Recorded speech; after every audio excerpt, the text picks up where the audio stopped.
tal? Saludos, bienvenidos a la cuarta edición de La Ventana. Y miren nada más que vista. Miren qué vista. ¿Qué tal? Daniel Biotto. Daniel Biotto, ¿cómo estás? Muy bien, y con varios temas por tratar hoy. Temas que llegan de Europa, que tienen que ver con el tremendo ajuste que se viene para España y las reacciones sociales que seguramente se van a ver, las manifestaciones de la gente en rechazo a estos ajustes que se van a implementar en España para que España pueda recibir 100.000 millones de euros de rescate.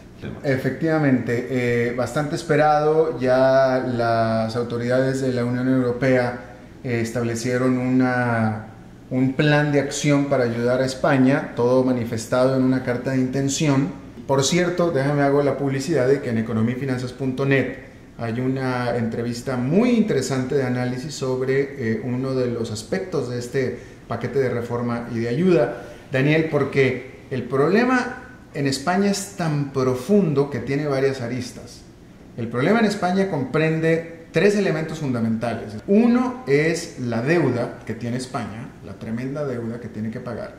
Ese es un problema. El segundo problema es la falta de productividad de España como país, es decir, tiene que tomar medidas para hacerse productivo, para poder salir adelante. Y un tercer problema, quizá el más importante, tal vez, es el problema en la industria financiera, en la industria de la banca. Entonces es un problema integral.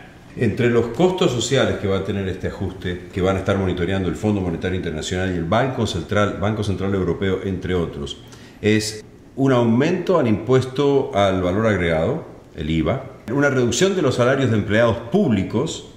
El aparato estatal es enorme en España, así que seguramente van a ser afectados miles, porque no quiero decir millones, pero tal vez sea más cerca a millones que a miles, las familias o las personas afectadas por esta reducción de sueldos a los empleados públicos y el compromiso de España de reducir su déficit fiscal. En 2011 fue del 8,9% al 2,8% en el 2014, con dos presupuestos que tienen que estar ya armados este año.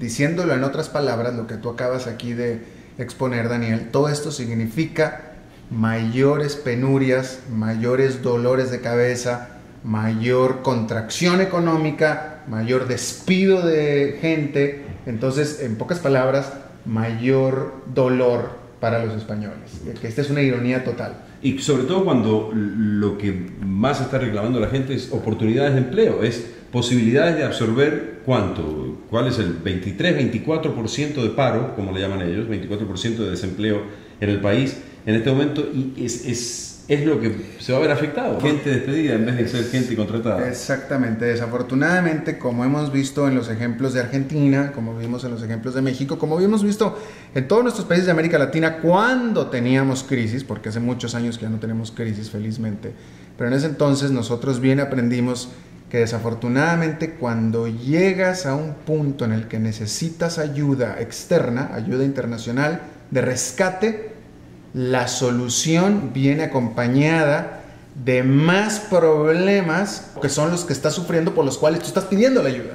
¿Me explico? Entonces la medicina en el corto plazo, porque esto es de corto plazo, la medicina te hace enfermarte aún más antes de empezar a curarte. Y desafortunadamente así es. Creo yo, vale la pena mencionar, es que este plan incluye también la supervisión bancaria española, es decir, los bancos españoles van a estar monitoreados directamente por el Banco Central Europeo, por el Fondo Monetario Internacional. Ellos van a determinar quién gana bonos y no gana bonos entre los ejecutivos de los bancos, qué bancos están financieramente saludables, cuáles están muy enfermos, si hay que cerrar bancos. Ellos van a tomar las decisiones de cerrar, despidos, etcétera, etcétera. España prácticamente renuncia a su soberanía financiera en ese sentido. Pero, de acuerdo a los análisis, esto sería una puerta de entrada para que eventualmente toda Europa tenga una unión financiera, una unión bancaria, con un organismo multinacional dirigido por el Banco Central Europeo, para que todo sea un mismo sistema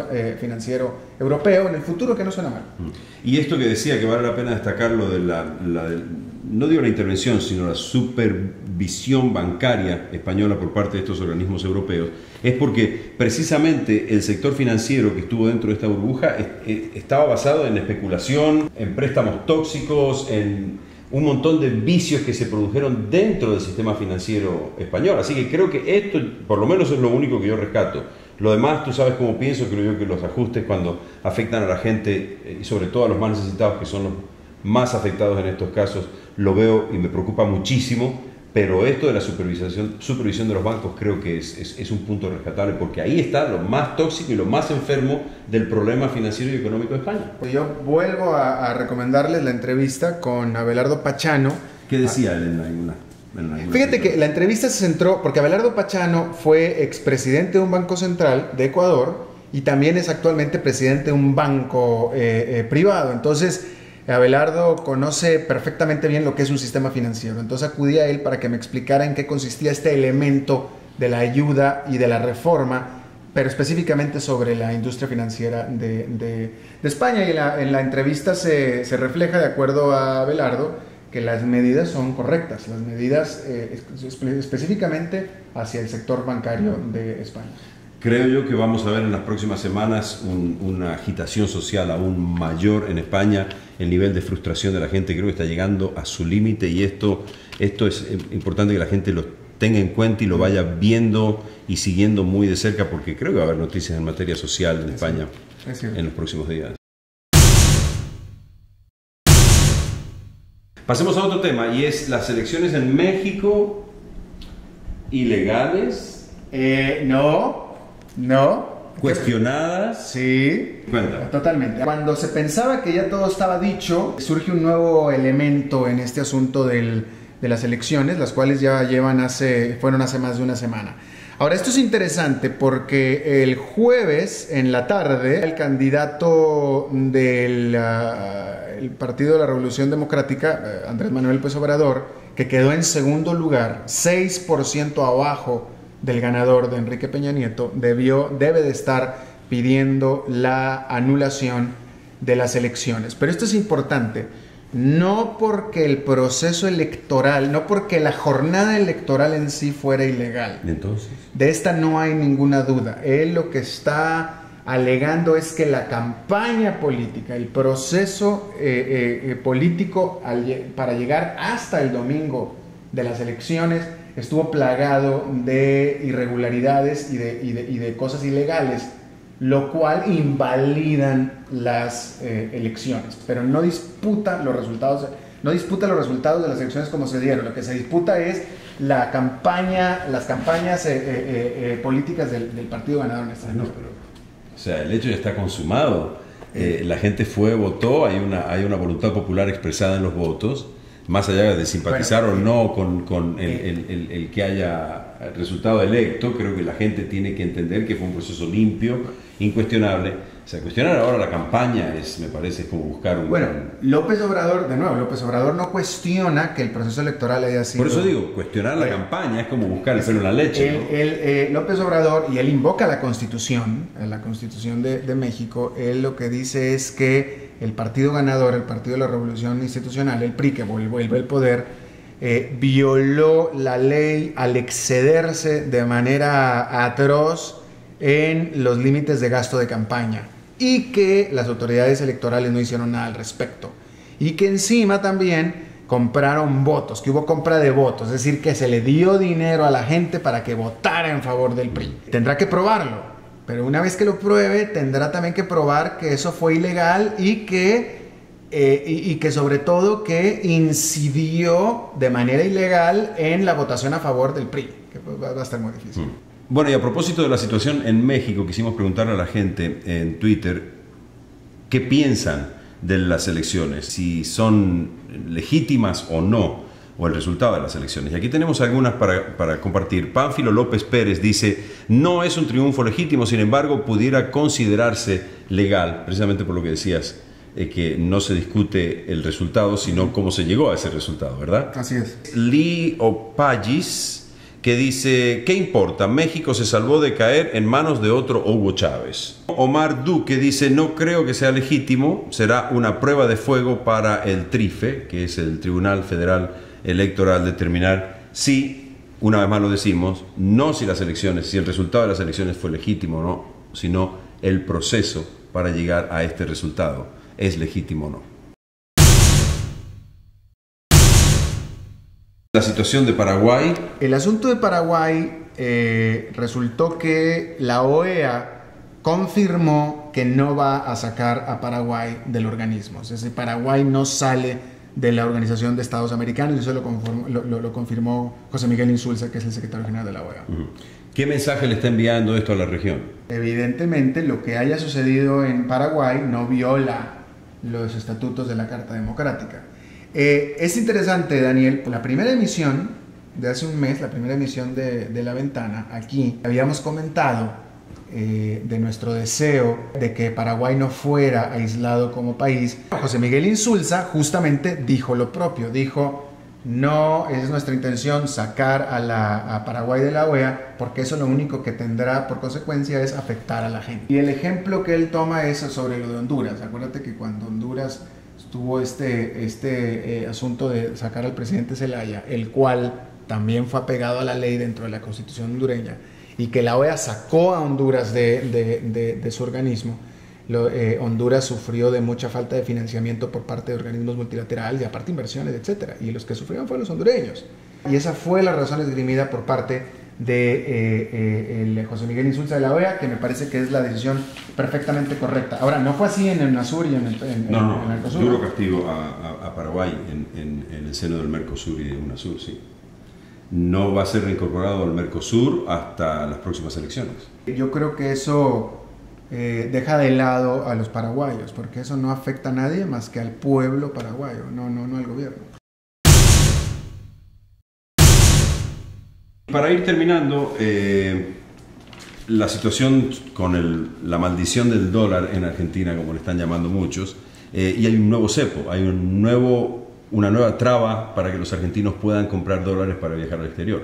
Prohíbe comprar dólares a los que van a salir del país como turistas con dinero en efectivo. Se puede hacer con tarjeta de crédito, por ejemplo, o con tarjeta de débito, pero no en efectivo.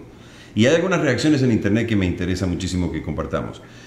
Por ejemplo, Manuel Martínez nos dice, como en Venezuela, que solo podemos acceder máximo a 2.500 para viajes o dólares con tarjeta de crédito y $500 en efectivo al año. Ricardo Lafontaine dice, Cristina sigue el camino de su homólogo Chávez, no resuelven los orígenes de los problemas, tapan los síntomas. Y la pregunta que surge de estos tweets es, ¿ves tú alguna similitud entre lo que está ocurriendo en Argentina, el cepo al dólar en Argentina, y lo que ocurrió y está ocurriendo con el dólar en Venezuela?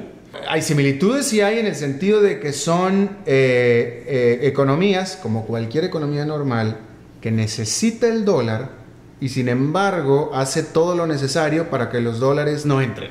Fíjate la ironía del gobierno de Argentina y también del Hugo Chávez, ¿no? Atacan todo lo que tenga que ver con dólares, es decir, los dólares son sinónimo de empresarios, sinónimos de inversión extranjera, sinónimo de capitalismo. Ese es el sinónimo del dólar en estos países, ¿no es cierto? Entonces atacan todo lo que tenga que ver con eso. ¿Cuál es el resultado? No entran los dólares. Cuando no entran los dólares, el gobierno, en este caso Cristina, se da cuenta que necesita los dólares. Tan los necesita que está evitando que salgan. La pregunta, al menos que yo me hago, es ¿cuál es el efecto de esta salida de dólares a la economía interna del país?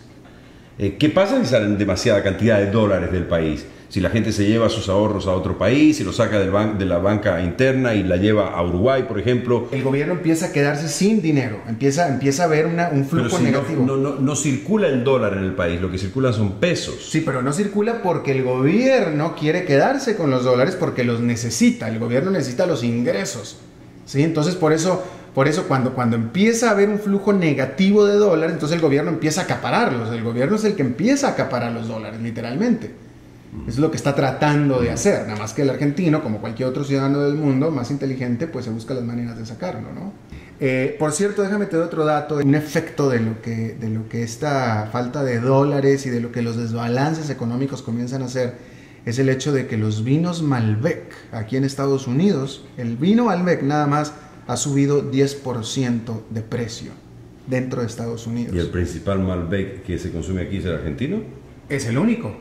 Tú bien sabes, que tú eres de Mendoza, tú bien sabes que el Malbec... Soy de la tierra del Malbec. Exactamente, el Malbec es argentino. Déjame leer de otra manera entonces. Los vinos argentinos representados por el Malbec Stone han subido de precio 10% dentro de Estados Unidos, lo cual por supuesto cada vez los saca más de la jugada dentro de Estados Unidos. ¿Y todo? ¿Por qué es esto? Porque los viticultores en Argentina les están aumentando los costos. Entonces tienen que subir los precios. Y ahí es donde se reflejan los balances económicos. Y otra industria muy importante de toda esta zona del oeste argentino, que es la aceituna, las olivas. En la provincia de La Rioja, donde se produce muy buena calidad de aceite de oliva, entre otros productos que salen de la aceituna, se van a dejar perder este año. Sencillamente los dejan en las plantas, no los cosechan. Millones de kilos de aceitunas porque los agricultores no tienen que vendérselo, básicamente. Ya no les conviene. Bueno, pues ahí está, es una lástima otra vez. Bueno, y así vamos llegando a esta nueva edición de La Ventana. Gracias, Alberto, una vez más. ¿Alguna vez pensaste que ibas a conducir un programa en esa posición tan distendida en la que estás semi-acostado? Qué bueno. No, pero estamos muy contentos de poder mantener este diálogo contigo y con el público. Y con el público sobre todo. Gracias, Daniel. Hasta la próxima.